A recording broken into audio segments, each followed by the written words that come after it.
This morning, Donald Trump tweeted out a warning that because of widespread mailer voting, this would be the most inaccurate and fraudulent election in U.S. history. He then went on to suggest delaying the election until people can vote safely and securely. Naturally, Democrats started to freak out in one of two ways. Either they were panicking, saying that this is it, Donald Trump is a dictator. He's going to try and delay the election. We knew this was happening. In fact, Joe Biden warned about this several months ago. And other Democrats and leftists started laughing, saying, aha, Donald Trump is truly desperate. The only reason he would suggest delaying the election is because he knows he's going to lose, and this is his last-ditch effort. And I think many Trump supporters and people on the right actually got this one correct when they said Donald Trump woke up, was, half glazed eyes looking at his phone and just started mashing the keys and asked a question about delaying the election. He never said he was going to do it. He just asked the question. And of course, the media went insane because let's be real. Donald Trump could tweet a gibberish word. He literally has. And it becomes an international news story and earns itself a Wikipedia entry. But fine.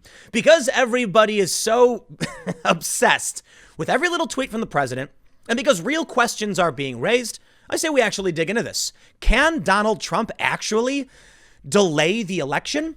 Well, of course, many journalists are saying no, and I believe it's fair to say they're technically wrong. You know what I realized from a lot of these stories about Trump raising the idea of delaying the election is that many journalists don't actually, use Google. They don't do any research, even the most rudimentary research, and they don't consider the context or historical context as to whether or not Trump could delay an election. And technically, he can by using Presidential Directive 51. Now, there's some arguments as to whether he actually could or couldn't do this, but I think it's fair to say, based on past articles and the information, I can actually show you that we do have a pretext for an extremely authoritarian measure the executive branch could carry out. Now, of course, I don't think Trump is actually going to do this. I don't think the election is going to be delayed, but I'll tell you what, man, we are in an unprecedented time. The economy is collapsing. GDP dropped 33% or some ridiculous number. We're seeing 180-something thousand deaths in this country from COVID. That one's a little complicated. Well, I'll explain this later. The point is, Presidential Directive 51 gives the president extreme authority over the other branches, and we've basically already met the prerequisites for him to invoke Presidential Directive 51. Now, I know it's a very paranoid, idea that the president would try to enact a national continuity coordinator invoking this directive, giving him essentially authority over the other branches. I don't think it would happen, but let's be real. George W. Bush did create this. It does basically give the president the power, and Trump could argue the mass casualties around the world from COVID in the United States and the devastation to the economy grant him the authority to do so. So let's stop playing silly games. Trump woke up this morning. He tweeted out some nonsense like he often does. Everybody needs to calm down. When he actually does something, we can freak out. But hey, sure, let's entertain the idea. And I'll push back on some of these journalists saying Trump can't do this, along with many other Democrats saying the same thing. Before we get started, head over to timcast.com/donate if you'd like to support my work. There are many ways you can give, but the best thing you can do is actually subscribe to my channel.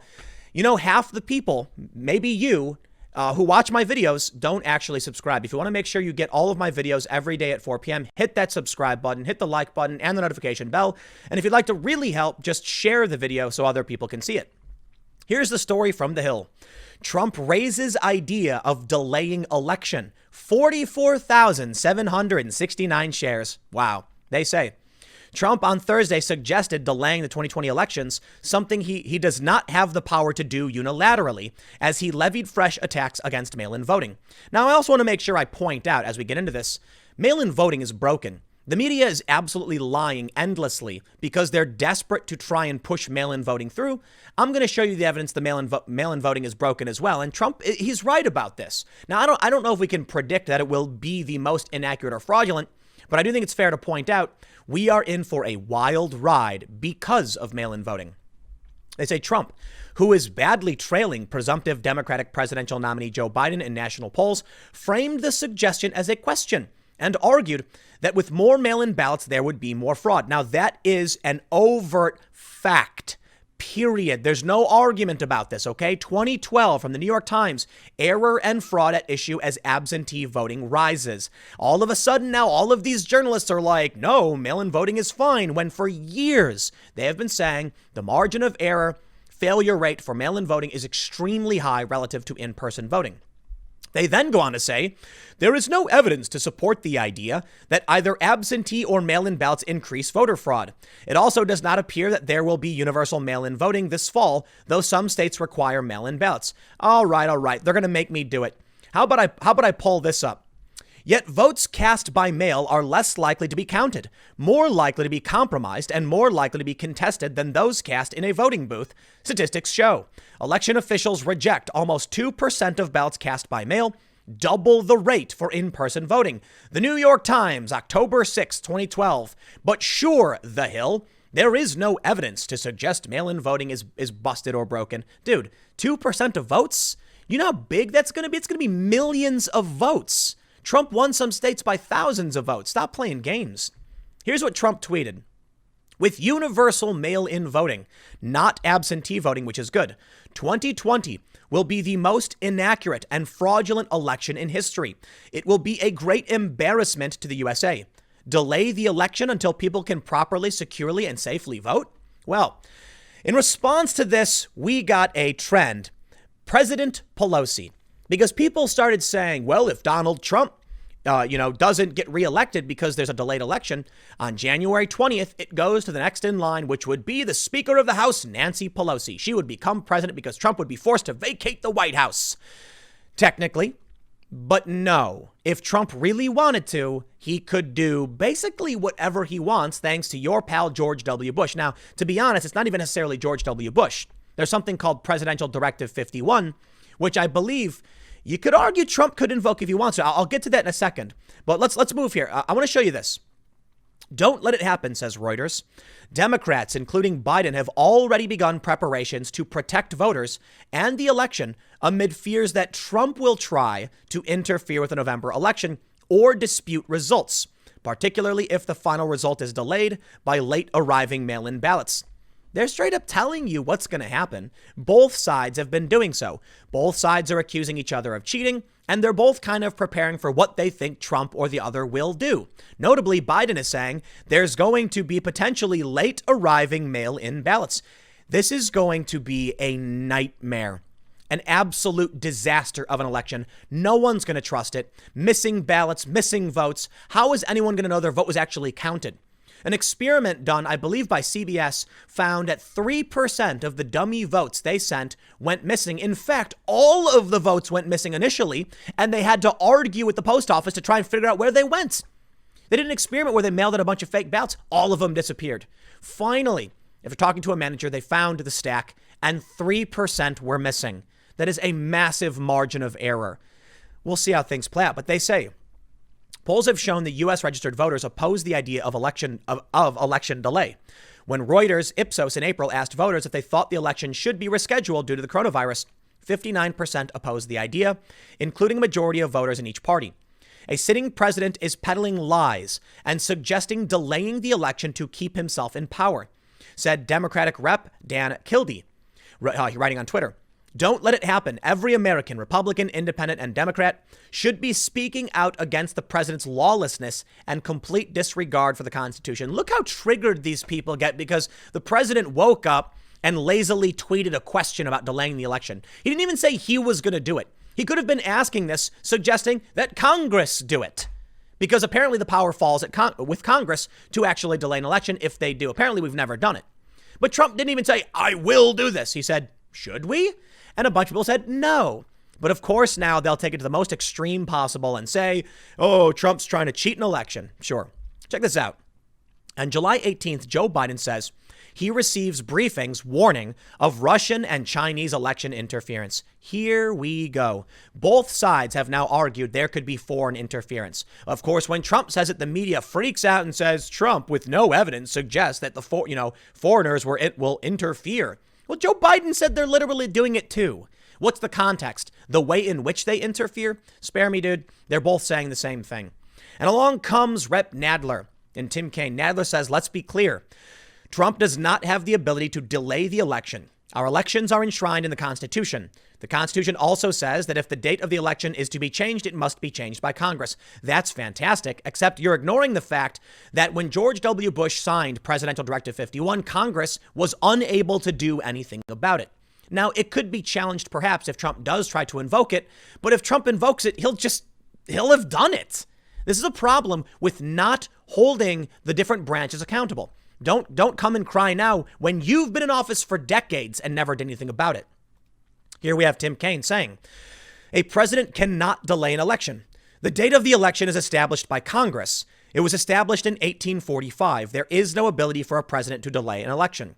Well, back in, I believe, April, Trump shoots down allegation he may delay election day, calls suggestion propaganda. He still hasn't even done it. He simply asked the question. The allegation he may delay it. Now they're all freaking out. How obvious was that? Here's one I love from Vox. No, Trump can't delay the election. The law is very clear about this. They even go on to say this. Let's deal first with Trump's claim that universal mail-in voting will somehow lead to inaccurate or fraudulent results. There is no evidence whatsoever supporting this claim. Ugh.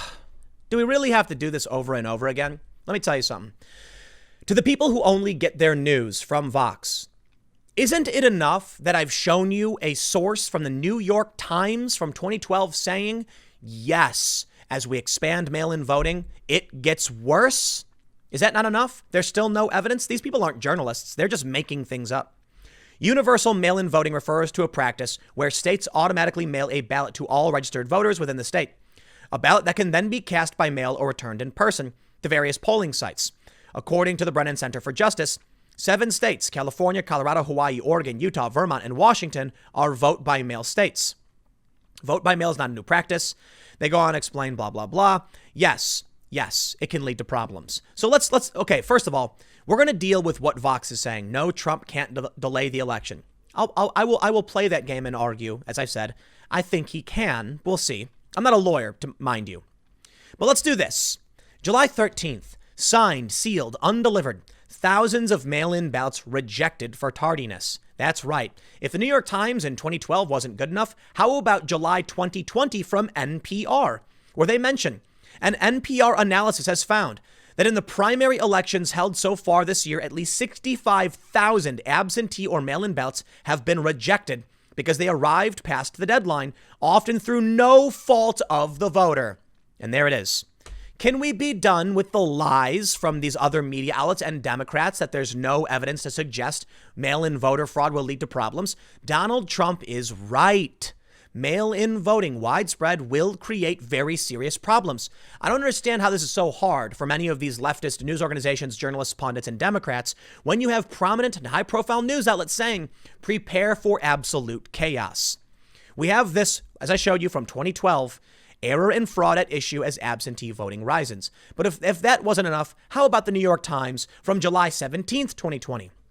3 weeks after primary, New York officials still can't say who won key races. Tens of thousands of absentee ballots in New York are still uncounted, and many races have yet to be called. What will November look like? 538 said in April, few states are prepared to switch to voting by mail. That could make for a messy election. Are we done here? All right. Let's talk about why people want mail-in voting and the crisis that we're facing and the power that Trump does have, which could give him the ability to do a whole bunch of crazy things. So as most of you know, right now we have around 150,000 or so COVID deaths in the United States. This is, I would consider it to be a catastrophe, right?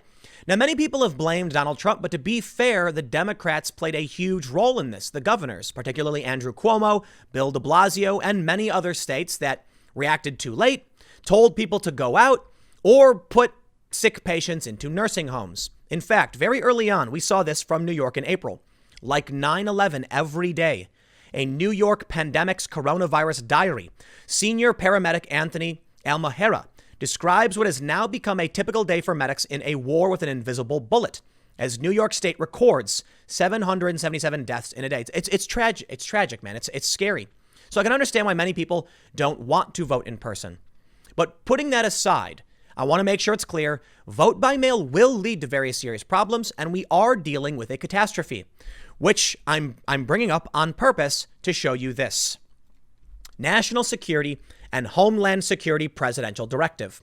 I've talked about this a bit in the past, but it needs to have it's not going to be a comprehensive deep dive, but I want to show you what the left was saying when this was signed into, I don't know how you say it, signed into law. I don't know. It was signed by George W. Bush on May 4th, 2007. They say the National Security and Homeland Presidential Directive, sometimes simply called Executive Directive 51, signed by George W. Bush, is a directive establishing a comprehensive policy on federal government structures and operations in the event of a catastrophic emergency.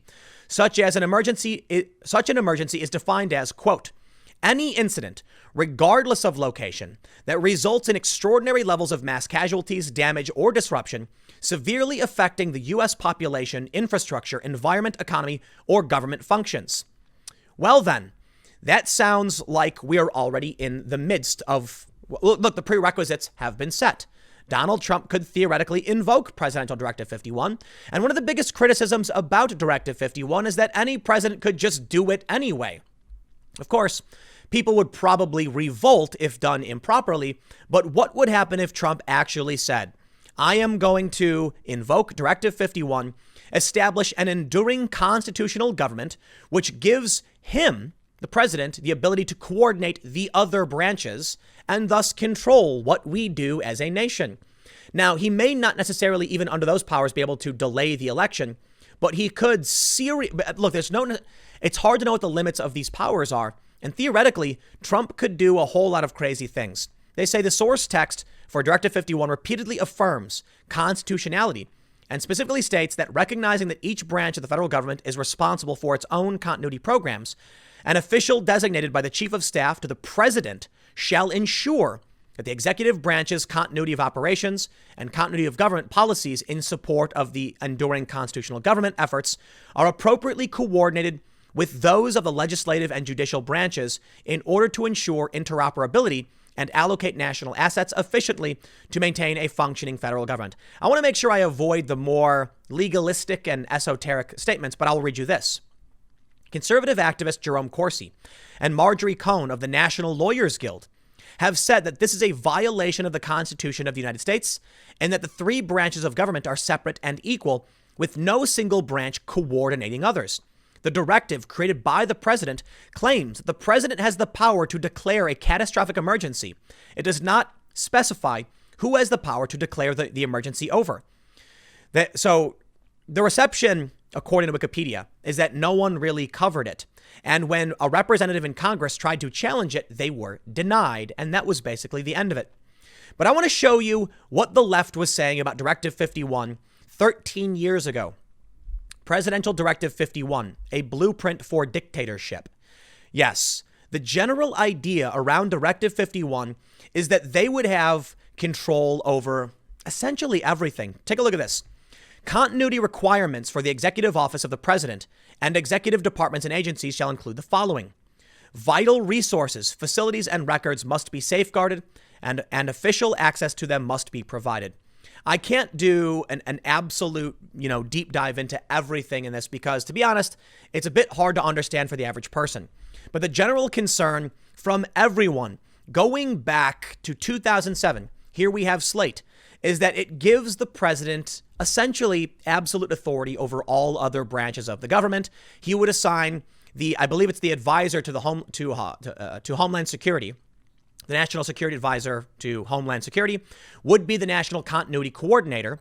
So under him, they would coordinate the functions of the other branches, essentially giving him authority over the other branches and creating a new enduring constitutional government. In this article from Slate, they say, who will rule us after the next 9/11? The reality of NSPD 51 is almost as bad as the paranoia. Well, Ron Rosenbaum, to this day, seems to be tweeting out a whole bunch of anti-Trump statements and news articles. So I'm pretty sure he's aware of the power the president has and has said the criminal in the White House wants to delay the election. But let me read to you this passage that he writes. He mentions that some conspiracy theorists were going nuts, arguing that in 2008, George W. Bush could make himself president for life. I'm showing you this this specific article to make an important point. The likelihood that Donald Trump would invoke these powers is slim to none. I don't believe it. But it is important to point out that in 2008, when conspiracy theorists were worried that George W. Bush would enact Directive 51 to give himself unlimited power, there was no catastrophe. There wasn't. And then Obama ran and he won. Right now, there is. The economy is crippled. 154,000 people, I believe is the current number, have lost their lives. So we have the prerequisites for this. Here's what he writes. After I read this article, I Googled Directive 51 and got something like 36,000 hits. Most of the ones I sampled elaborated on the nightmare coup scenario above. Of course, Google hits are not evidence of facts, only the temper of the times, and the times are seething with paranoia. But that doesn't mean that Directive 51 doesn't deserve careful scrutiny. Consider that an election eve attack, for instance, is not inconceivable. What if a nuclear weapons goes off, New York, Chicago, LA, the weekend before the election, and a warning is issued that the other two cities will be hit on election day? Who will decide whether the elections in those heavily Democratic states should be put off or whether the entire election should be postponed until when? You see how it's all coming together. In 2007, they were paranoid and worried that the president could postpone elections under Directive 51. Now, many people, some of the same people, are arguing the president can't do it. Which is it? Honestly, you're going to have to ask a legal scholar, but it sounds like Trump could if he wanted to. Here's what he says. He goes on to mention other paranoid, whatever, but he mentions this specific provision, which we need to read. He says, in many respects, it's innocuous. It doesn't, for instance, tamper with the procedures for the presidential succession in case, say, the chief executive and vice president are killed. And there's a value of requiring that every government agency prepare a plan. But consider provision 2E. Enduring constitutional government means a cooperative effort among the executive, legislative, and judicial branches of the federal government, coordinated by the president as a matter of comity with respect to the legislative and judicial branches, and with proper respect for the constitutional separation of powers among the branches, to preserve the constitutional framework under which the nation is governed and the capability of all three branches of government to execute constitutional responsibilities and provide for orderly succession. Yeah. I'm not going to keep reading that. You get the point. The president can coordinate that cooperation. He says, do you see those 5 weasel words as a matter of comity? Just what elements of the legislative and judicial branches will be allowed to participate in executing constitutional responsibilities and providing for orderly succession? In other words, who gets to call the shots? What does comity mean in this context? Informally, it means good-natured, good-faith camaraderie. In its jurisprudential sense, the American Heritage Dictionary defines it as the principle by which the courts of one jurisdiction may accede or give effect to the laws or decisions of another. In other words, in the weasel speak of Directive 51, it implies that one or more branches of the government will have to cede power to another. And since everything is to be coordinated by the president, I'm guessing that the members of the Supreme Court left alone, will in effect have to sit around a big conference table and do a lot of ceding to the executive. And given the current state of relations between Congress and the executive, such comity will not necessarily translate into camaraderie. The point is, Presidential Directive 51, it has long been argued, gives the president the power to basically rewrite everything. They claim in the language that there'll be camaraderie and coordination in the Constitution. But many people on the left and the right have argued since this article's inception, the directive's inception, that the president has extreme authority and it needs to be checked. It never has. Theoretically, based on the mass casualties, the destruction of the economy, and the threat to our elections, it does seem reasonable now that Donald Trump could invoke Directive 51 to coordinate the other branches of government, giving guidance to all branches down to the state and local level to make sure that we have clean and reasonable elections, or theoretically postpone them. I don't see why not. But again, this could just be people freaking out. I'm not a lawyer. I've done a ton of research into Directive 51 over the past several years. I even made a short video about it when I worked for an ABC News subsidiary, Fusion, which many of you know. And as far as I can tell, there is concern among many people this could be the case. But there's a lot to consider. Look, I mentioned this. The U.S. economy contracted at fastest quarterly rate on record from April to June as the coronavirus walloped workers and businesses. I'm pointing out, man, there is a catastrophe. There is a crisis. As I've said several times, it seems like Trump could easily argue this is the case. Of course, it would lead to widespread chaos.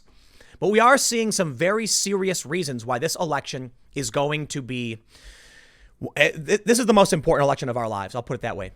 Will Donald Trump invoke 51 is the big question. And I don't believe so. I believe it's just something I happen to know about. Many people probably don't know about it. Many of these journalists don't know about it. It's possible. Barr says he won't wait until after election to reveal Durham's findings. Democrats fear a campaign-altering surprise. You've got to consider the importance of this election. Many people are concerned if Trump loses, the Durham investigation stops. And that means the criminals, the people who are spying on Trump and the lies and the smears will never be uncovered. The Durham investigation will stop. There will be no indictments and the criminals will get away with it. Now, of course, the people on the left don't believe any of it's true anyway, but you got to understand why people on the right are adamant Trump win. And more importantly, it was announced just the other day, Ruth Bader Ginsburg undergoes medical procedure at a hospital. Again, we are looking at maybe 2 or even 3 Supreme Court nominations for the next president. If Donald Trump had to, do you think he would? I don't know. I don't. Considering what's at stake, however, I would not be surprised in the least. I wouldn't. Does Trump have the power to do so? Well, you can thank George W. Bush because it would seem that he does. And I'll leave it there. Next segment's coming up at 6 p.m. over at youtube.com/TimCastNews, and I will see you all then.